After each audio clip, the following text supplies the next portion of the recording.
इस कार्यक्रम के प्रसारण पुण्यार्जक हैं Shri Kanwar Lal ji Mahaveer Prasad ji Patni, RK marble group, Madanganj, Kishangarh, Rajasthan. गुरु भक्त परिवार सुस्त दिगंबर जैन मंदिर, पुणे, महाराष्ट्र।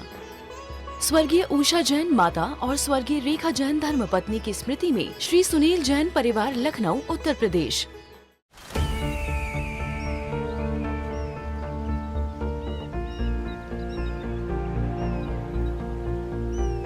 जो बनकर मेरा हमसफर आएगा, सिर्फ उसी को फर्क नजर आएगा। शुरू करो, डालो बुनियाद, घर महल नजर आएगा। वंडर लाइए, वंडर अपनाइए, फर्क नजर आएगा।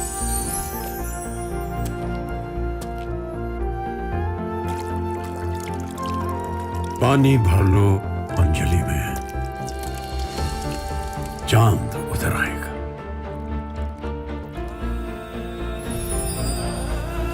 वंडर है ना, वंडर लाइए, फर्क नजर आएगा।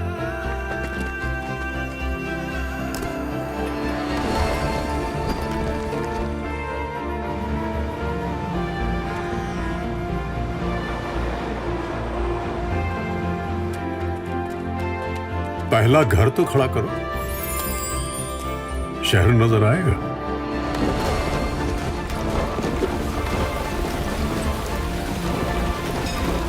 साल, बरस और सदी नहीं, एक युग गुजर जाएगा। उम्र न पूछो वंडर की, जब फर्क नजर आएगा। वंडर सीमेंट, फर्क नजर आएगा।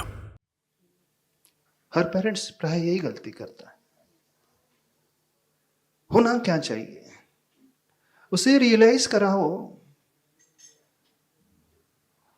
कि जेन्युइन जहां तक डिमांड है वो तो फुलफिल होगी ही, लेकिन जो जेन्युइन नहीं है, ब्लैकमेलिंग बिल्कुल नहीं चलेगी। और बच्चे बड़े अच्छे से ब्लैकमेल करते हैं, है ना, बहुत अच्छे से ब्लैकमेल करते हैं। तो पहला कदम यह होना चाहिए, यह आपको जज करना आना चाहिए, वो जेन्युइन डिमांड कर रहा है कि नहीं कर रहा है। यदि जेन्युइन नहीं है तो इग्नोर करो उसे। रोता है रोने दो, चिल्लाता चिल्लाने दो। देखो ही नहीं कितनी देर तक रोएगा, कितनी देर तक चिल्लाएगा, कितनी देर तक वायलेंट होगा। जब 2-3 बार आप ऐसा करोगे, उसे रियलाइज होना प्रारंभ हो जाएगा, अब काम शायद बन नहीं रहा है इससे। समझो इस बात को। थोड़ा पेशेंस आपको भी रखना होगा। होने दो, रोने दो, उसकी भी फीलिंग एक्सप्रेस करने दो। रो रहा है, रोने दो। आप लोगों ने उसे जिद्दी बनाया है।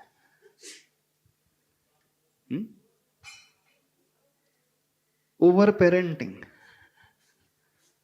ओवर ममता, ओवर लाड़ प्यार, है ना, अभी हैबिट आपने शुरू से डाली है। अब इस स्टेज पे आकर जब वो क्लास 4th 5th में पहुंच गया है, 12 साल का, 13 साल का हो गया, टीनेजर हो गया है, अब उसका नेचर ही ऐसा बन गया है। अब आप रियलाइज कर रहे हो, महसूस कर रहे हो, बात बहुत आगे बढ़ चुकी है, वो कंट्रोल में नहीं आता। अब क्या किया जाना चाहिए? नमस्ते महाराज जी। महाराज जी, हमने जो रियलाइज करा, हमने जो हमारा बचपन से देखा है, हम वो चाहते तो वो थे, मतलब पापा लोग, बच्चे लोग क्या करते हैं, ये मम्मी लोगों के पास, मतलब पापा उसको रियलाइज करने की कोशिश करते हैं। जैसे मेरा ही एग्जांपल है, अभी 4 पेंसिल थी बेटे के पास, रात का ही किस्सा है, उसने और एक बॉक्स कल लेके आ गया। तो मैं उसको बोला, वे मैं एक पेंसिल में या ज्यादा 2 पेंसिल में पूरा ईयर निकालता था, अभी 4 पेंसिल होने में एक बॉक्स क्यों और एक्स्ट्रा चाहिए। तो वो मम्मी को मैं वही बोला, उसको रियलाइज करना अपने को सिखाना चाहिए कि ऑलरेडी है, तो इसकी क्या जरूरत है। नहीं बोलो 200-300 का खिलौना मांग रहा था, तो फिर मैंने उसको 60 रुपीज का बॉक्स दिला दिया। तो फिर उसको वो पेंसिल का कोई इंपॉर्टेंस ही नहीं रह रहा है महाराज जी। तो हम लोग भी कंट्रोल करने जाए तो मम्मी लोग उनकी फुलफिल पूरी कर देती है। तो गलती कहाँ हो रही है? अब यदि आप अपने बच्चों के गुस्से को कंट्रोल करना चाहते हो, सिखाना चाहते हो, तो होना क्या चाहिए?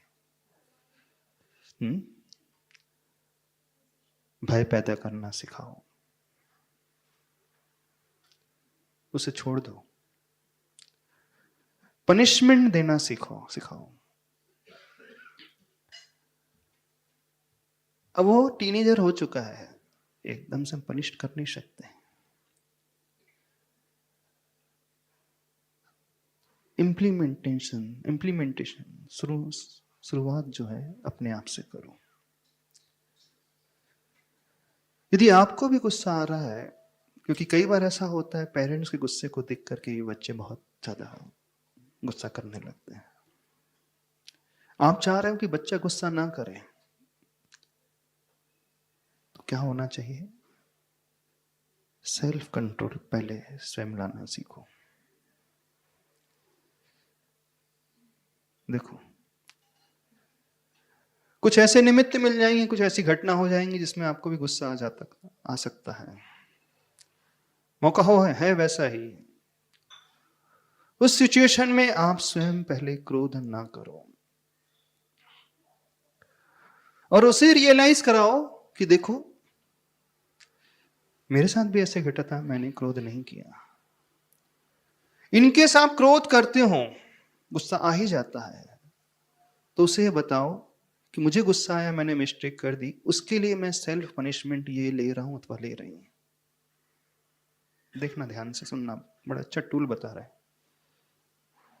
आज मैंने मिस्टेक कर दी, मुझे गुस्सा नहीं करना था, मैंने कर दिया अथवा कर दी, तो आज मैं जो है शाम को मैं भोजन नहीं कर रहा हूं। उसे महसूस कराना है, आज मैं है मोबाइल यूज नहीं करूंगा 1 घंटे, चूंकि मैंने गुस्सा किया। आज सेल्फ पनिशमेंट के फलस्वरूप मैं थोड़ी देर के लिए इस वस्तु को यूज नहीं करूंगा। आज सेल्फ पनिशमेंट के लिए आधे घंटे मैं मौन रहूंगा। अब आप सेल्फ पनिशमेंट यदि देना सीख रहे हो अपने आप के लिए और उसे महसूस करा रहे हो, तो वह भी रियलाइज करेगा ये ठीक नहीं है। और यदि वो मिस्टेक करे, अब उसे पनिश करो। देखो, 2 ही रास्ते होते हैं बच्चों को यदि बदलना चाहते हैं। पहला रास्ता भय का, दूसरा रास्ता लोभ का। उसके भीतर भय पैदा करो, पनिशमेंट का भय। यदि वो रो कर गुस्सा प्रकट कर रहा है, चिल्ला करके, वस्तु को फेंक करके कर रहा है, तो उसे बताइए, देखिए मैंने भी ऐसे किया था ना, तुम्हारे लिए भी यही पनिशमेंट। अब नेक्स्ट टाइम से ध्यान रखना, यदि जब जब जो जेन्युइन ना हो, अननेसेसरी तुम गुस्सा करोगे, तो तुमको पनिशमेंट मिलने वाला है। तैयार है? चौथा तरीका बता रहे हैं। और जब ऐसे निमित्त मिले और वो गुस्सा ना करे, तो उसे रिवार्ड दे।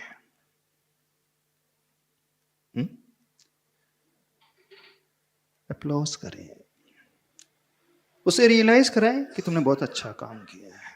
उस समय उसे कोई गिफ्ट दे, कुछ ला करके दे दें, और यह कह करके दें तुम्हें गुस्सा करने का मौका मिला था, लेकिन तुमने नहीं किया, इसलिए तुम्हें दिया जा रहा है। लोभ। बच्चे जो हैं 15 इयर्स तक वो लोभ की भाषा बहुत अच्छे से समझते हैं।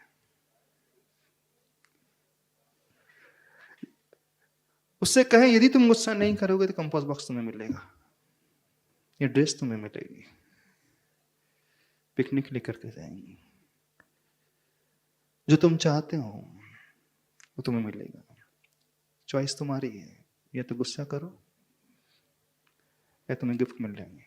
क्या चाहिए बोलो। थोड़ा लिबर्टी उसे देना सीखो।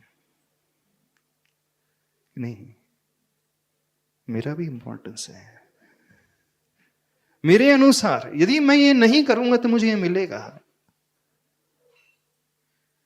सबके सामने उसकी प्रशंसा करो, बहुत अच्छा काम किया इसने, गुस्सा नहीं किया।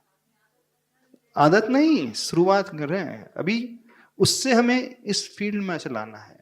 उससे कहो कि देखो जब गुस्से करने का निमित्त था इसने गुस्सा नहीं किया, दुनिया के सामने कहो, उससे फील होना चाहिए कि मैंने अच्छा काम किया है। हर बच्चा सिर्फ यही चाहता है, इस बात को समझना, वो भी बहुत इंपॉर्टेंस चाहता है। उसे लगना चाहिए कि मैंने बहुत अच्छा किया है। जब जब मैं ऐसा करता हूं, पेरेंट्स मुझे बहुत लाइक करते हैं, सोसाइटी में मेरा नाम होता है।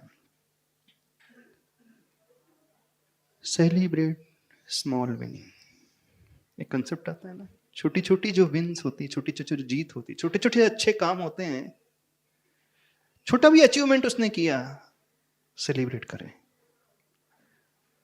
एक उत्सव जैसा मनाए, उसका कॉन्फिडेंस लेवल बूस्ट होगा, बिल्कुल होगा। आजमा करके देखना। अगला तरीका बता रहे हैं। अब उस बच्चे को यह बताना शुरू करें, जब जब तुम गुस्सा करते हो उसके साइड इफेक्ट्स क्या होते हैं। एक रियल घटना बता रहे हैं, उसे छोटी छोटी स्टोरी बताओ। और हम एक रियल घटना बता रहे हैं। 8th क्लास का बच्चा, कितनी एज होती है? अराउंड 13 या 14, 13 ईयर्स की होती होगी। बड़ा गुस्सेल, घर में खेल रहा था, वो जो चाह रहा था माँ ने उसे बना करके दिया नहीं। ब्रेकफास्ट में गुस्सा आया एकदम, उसके हाथ में एक मोबाइल था, उसने जोर से मोबाइल पटका, विंडो में उसका हाथ जाकर के लगा, और जैसे ही विंडो में उसका हाथ टकराया, पूरा है बहुत बड़ा कट लग गया, हड्डी फ्रैक्चर हो गई, और वही पूरी हथेली बिल्कुल ऐसी झूल गई। तुरंत डॉक्टर के पास ले जाया गया, उसे प्लास्टर चढ़ा 2 महीने का, और बहुत उसने सफर किया। रियल घटना बता रहे हैं। गुस्से के साइड इफेक्ट्स क्या होते हैं, उन बच्चों को यह बताओ, उस घटना से अवगत कराओ कि देखो, बाकायदा उससे मिलवाओ। जब जब इसने गुस्सा किया था, इस प्रकार से किया था, इसका कंट्रोल ही नहीं था, सफर उसे ही करना पड़ा। ऐसे लाइव एग्जाम्पल उसे दो। जब वो ऐसे बच्चों से मिलेगा अथवा ऐसी स्टोरी सुनेगा, अंदर से एक अलग ही भाव पैदा होने लगेगा, लगने लगा कि ये ठीक चीज नहीं है। एक घटना हुई थी लखनऊ की, रियल घटना है। बच्चा शायद 10th क्लास में था। पापा ने मोबाइल के लिए, नहीं पापा नहीं, मम्मा ने शायद मोबाइल के लिए मना किया। बहुत ज़्यादा मोबाइल यूज़ करता था, और उसके पेरेंट्स, उसके पिताजी मिलिट्री में थे, और घर में रिवॉल्वर भी रहती थी। सुनना, जब माँ ने मना किया, सोशल मीडिया में बहुत ज़्यादा लगा रहता था, दिन भर वीडियोस देखा करता था, रात रात तक, लेट नाइट तक सिर्फ मूवीज देखा करता था, चैटिंग में लगा रहता था। माँ ने मना किया, 1 बार 2 बार 3 बार मना किया। इतना क्रोध आया, इतना क्रोध आया, उसने रिवॉल्वर निकाली और माँ को शूट कर दिया। और वो जेल में है अभी। अपने बच्चों को इन घटनाओं से अवगत कराओ। बोले क्रोध करने के परिणाम किसे भुगतना पड़ता है, और कितनी मात्रा में, कितने समय तक भुगतना पड़ता है। बाकायदा उस बच्चे से मिलवाने लेकर के जाओ जो जेल में है। जब बच्चा ये घटना देखेगा ना, वो जितना मासूम होता है उतना ही वो भयभीत भी हो जाता है। उसे ये महसूस होना चाहिए जो मैं कर रहा हूं मेरा बिहेवियर जो है मेरे लिए ही घातक है, इससे और किसी को लॉस नहीं, मुझे ही सबसे बड़ा लॉस है। उन बच्चों से मिलवाओ जो क्रोध नहीं करते हैं, क्लास में टॉप करते हैं। क्रोध करने का साइड इफेक्ट सबसे ज्यादा होता है, हमारी मेमोरी भी खो जाती है, व्यक्ति चिड़चिड़ाहट स्वभाव वाला हो जाता है, उसका बीपी हाई हो जाता है, वो कभी भी क्रिएटिव हो नहीं सकता, अपनी सारी एनर्जी को है डिस्ट्रक्टिव फेज में यूज करता है। बच्चे को यह पता होना चाहिए मैं जो कर रहा हूं उसके ड्रॉबैक्स कितने सारे हैं, और साथ में यह भी पता होना चाहिए जब मैं क्रोध के निमित्त मिलने पर नहीं करता हूं उसके बेनिफिट्स कितने सारे हैं। बोले जब जब तुम क्रोध नहीं करोगे, मटेरियलिस्टिक गुड्स की बात ही नहीं कर रहे हैं, तुम्हारा स्वास्थ्य बहुत अच्छा रहेगा, क्लास में बहुत अच्छे से परफॉर्म कर पाओगे, मेमोरी बहुत अच्छी रहेगी, शार्प मेमोरी हो जाएगी। और सबसे बड़ी बात, बच्चे को यह महसूस कराओ जो बच्चे क्रोध करते हैं उसे दुनिया में कोई लाइक नहीं करता है। सोसाइटी में सब उससे बच कर के चलना चाहते हैं, और जिन बच्चों का स्वभाव बहुत अच्छा होता है सोसाइटी में उससे बहुत लाइकिंग मिलती है। इस कार्यक्रम के प्रसारण पुण्यार्जक हैं श्री कंवर लाल जी महावीर प्रसाद जी पाटनी, आरगे मार्बल ग्रुप, मदनगंज, किशनगढ़, राजस्थान। गुरु भक्त परिवार सुस्त दिगंबर जैन मंदिर, पुणे, महाराष्ट्र। स्वर्गीय उषा जैन माता और स्वर्गीय रेखा जैन धर्मपत्नी की स्मृति में श्री सुनील जैन परिवार, लखनऊ, उत्तर प्रदेश।